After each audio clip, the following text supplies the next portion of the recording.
In putting together this symposium, Barney Hawthorne initially charged Fraser Cummings and I with updating you about developments in the registry. But Fraser and I both agree that this task can be more fittingly and arguably better done by another person, namely Liz Dobson, who's recently started with us as Chief Executive of the registry.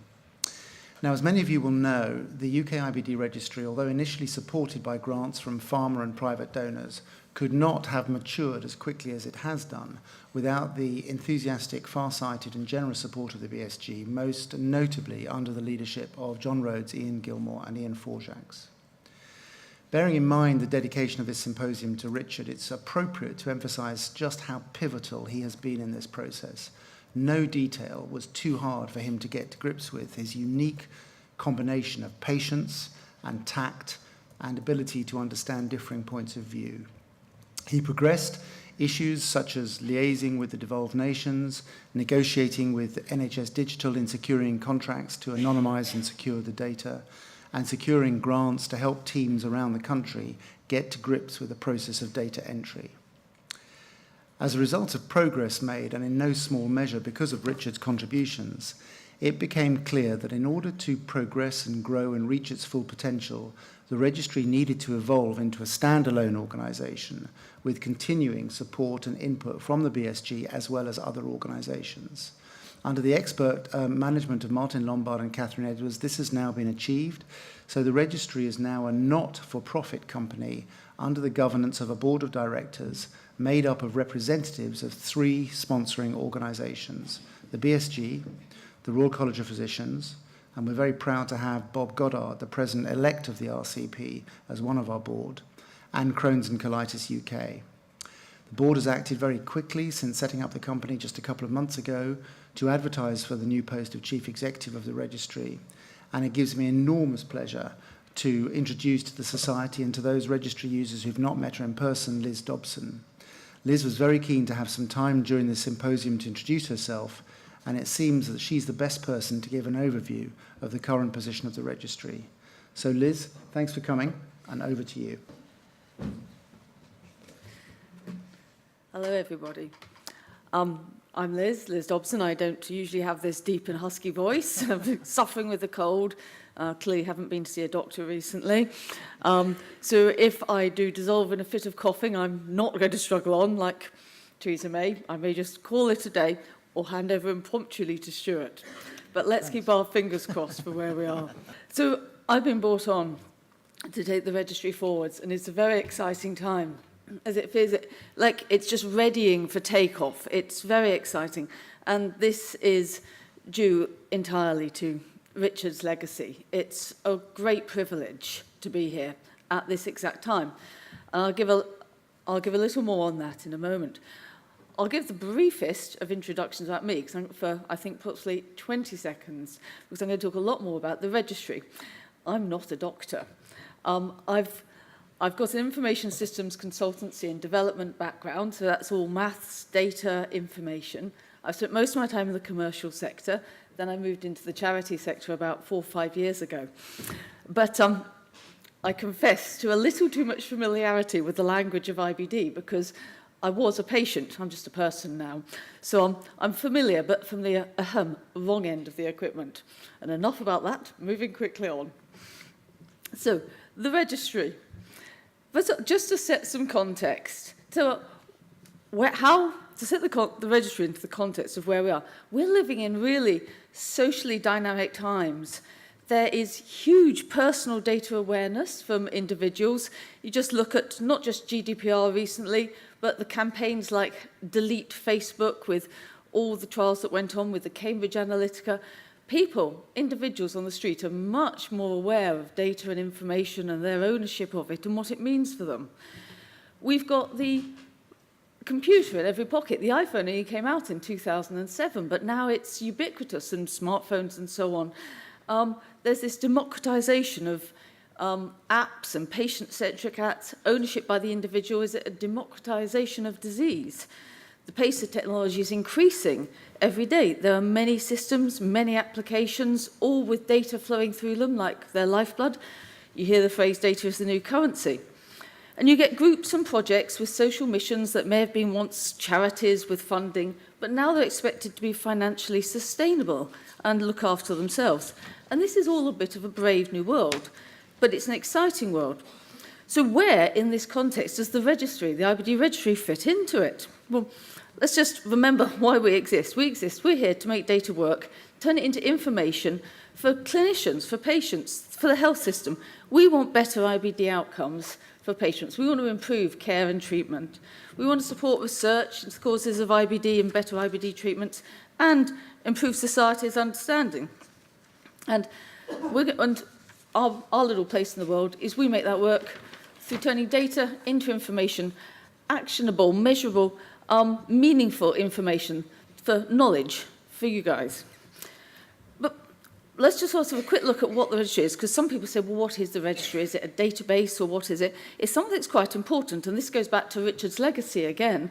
It's an ecosystem. It's like, God, I mustn't draw medical analogies here. It's like a body. The data doesn't just sit in static. It has to flow through it. It has to come from somewhere. It comes from clinics. It comes from patients. It flows in. But it only is meaningful and has value if it flows out again. And this we often call is the data flywheel. And once it's turning, it has a lot of momentum. But anyone who knows a bit about flywheels is they're really hard to get started. And this is what Richard did. It's an incredible thing to get a data flywheel going, because I've seen a few in the past. They're really hard work. And it is quite incredible that he got it going and got it to this point, which is phenomenal, that we now have 42,000 patient records, 64 trusts contributing. This really is the true legacy. And that's why I think about as a plane like ready for takeoff. This is a great point to be at. So that's quite enough about the context. What are we looking at for the future? Now, these are just high-level, our outlined thoughts of where we're going, because at the end of this, in the panel discussion afterwards, we'd like to hear more from you, because we want to make it work for you, everyone here, for clinicians. We want to hear your feedback. So I'll give you some of where we're thinking of, but that's not it. We need your feed in as well. So first of all, the registry wouldn't exist if data didn't flow into it, and a large part it flows into is from clinical teams. And this is a big, big thank you to the clinical teams for the data entry you do. We know it hasn't been easier, we know it hasn't always been smooth, and we know sometimes it's been duplicate and that's been hard work. And we recognise we have to make it easier for the clinical teams. That's if we want the data flow in, we've got to make it easier, and we've got to give you value back. We have to reciprocate data in, information back. So we're working already at looking at better tools with easier interfaces. We want to make them aligned as part of the everyday clinical workflow, not sort of a separate system. These are not going to happen overnight, but this is where we really want to go. We want to get away from double entry. We want to give you better support and more proactive support. So instead of finding out that at the end of a quarter when data's been uploaded that there were some mistakes or errors in the data or missing data, and then trying to sort it out after the event, we want to be more proactive and help you earlier on, saying, we notice data's missing, or how can we help? So we want to make this very much a feedback loop. It's the thing, when you talk to system engineering background, we love feedback loops. We just want to build them into everything, because that fits in with the whole data system. There was a question, I think, yesterday, one of the panel chairs asked the audience, he said, how many roughly hands up are submitting to the registry? And I think it's about 20-25% put their hands up. So we want to know, what can we do to help more, to increase that number? What are the obstacles in your way? Tell us, and we will do what we can. So that's the first thing we want to do. We want to help clinicians to make it easier for the data to flow into the registry. But it's not just clinical teams. This democratization of data can flow into the registry from other sources, patient-entered data. This is a really new and important wave coming in, and it's going to be a great addition. There is a great flowering of patient apps. It's really very exciting. We've seen some here in talks, like the IBD portal. We know there are others. We know there's Patient Knows Best and My IBD Patient. We know there's True Colours. we're not going to say which one is best. Patients will choose. You know, they will choose the one they want. We just want to work with the apps to say, well, how can we work with you to sort of come share the data with all the appropriate permissions I had in, flowing up into the registry so that we can collate it in with our clinician data and with our other hospital episode statistics data for enriching the data set, which of course turns into value of information coming back. So that's the second one we really want to look to, is new data sets, particularly the patient data sets. That's all the data coming in. Now we need to turn it around and send it back. It only adds value if we can flow it back to you, not just information. Notice the data's now turned into information, but it's actionable data, meaningful. Flow it back to where it makes a difference to patients in a wonderful world that certainly won't happen tomorrow. It flows back through the apps to help them manage their conditions, but it flow back to through to the clinical interfaces. We have a great liaison with the University of Liverpool, and they do absolutely great analysis. And we want to sort of take that from our, at the moment, one quarterly reports to make it more dynamic. I hesitate to use the word real time, more timely. Feedback coming down, maybe move on, make advanced stages on from reports into sort of interfaces where it can then plug in down into the systems, appear in dashboards as baselines. These are definitely not happening tomorrow, but this is the vision of where we'd like it to be, so that you have this value-added information appearing back into us in your clinical systems to hopefully aid you in your work. And then we'd like to hear from you the feedback of what would help, what would help, what can we give you that adds value? Because this is an ecosystem. It works when it works for everybody. So if we ever seem like very conversational, that's because we want to know. In all this, this is this wonderful, we'll talk about this data flowing system, but a key element in all this is confidentiality and consent. We have to be the trusted guardians of the data. And this is back to the hashtag delete Facebook, Cambridge Analytica scandals, is maintaining the trust at all times is key. Because patients are very open with their data. There's study after study that shows how free and keen they are to share, but we must be very careful. We're very concerned about this, that we always maintain that trust. We're going to be very open and public about what we're doing and how we work, so we're exemplar guardians of that data. We can see that moment we've got an S251 exemption, but we want to move to a fully consented model, because one day that S25 exemption will go. So we need to have better consent mechanisms to make it easier for the patient, but also easier for clinical teams who need to obtain those mechanisms. And that's not going to be, definitely not an overnight one, but we need to definitely move in that direction. There's a great research project running again at Liverpool, thank you Liverpool, on consent, and we're looking very keenly to the results of that. Last two. We want to support research projects. We want to be a platform research. We want to be one of the first choice research platforms for the NHS, for government, for medical, for industry. We have two things. We have a system with a great data set for research. When we have it, it's pseudonymized. I will hasten to say this. We don't have any raw patient records.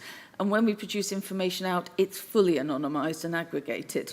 So we have our research database, but alongside that, the data ecosystem, the plumbing, if you will, the pipework, also provides an infrastructure without the data to run research projects. And we have two research projects running on that style at the moment. One is the VEST study from Southampton, Fraser, and the other is the NEMO Services Evaluation, again, Fraser. So there's two ways already we're using our equipment to run support research, and we want to be the first choice research platform. And then kind of the final one is we have to be sustainable in this world, and so do many other registries and projects and similar organisations. We want to be a model of best practice. If we figure out how to do stuff, we want to share it. We want to share what we learn and learn with others. The future of the world is in collaboration and working together, not in sitting in silos. So we're going to be reaching out, sharing, being as open as we can, because we want others to learn from what we've got. So, in summary, we've had a look at our big picture and how the registry fits in. We've done a very lightly outline of our plans for future development. Where are we on that journey? Well, we're at the very start of the takeoff. We're beginning by building our team. I've just arrived. Our new data services manager is in the audience. Hello, Sarah. We're beginning, and we're very aware that we are the recipients and guardians of Richard's legacy, the IBD Registry as it is now. There is so much potential to come in the future. It really feels the opportunities are so many, and it's thanks to Richard. It's his legacy to us. We've outlined our thinking for you, and we want to make it work for clinicians, make the data work for clinicians. So we'd like you to maybe come back afterwards and outline your thinking back to us, and that would be a great legacy. Great. Thank you. Thank you. Okay.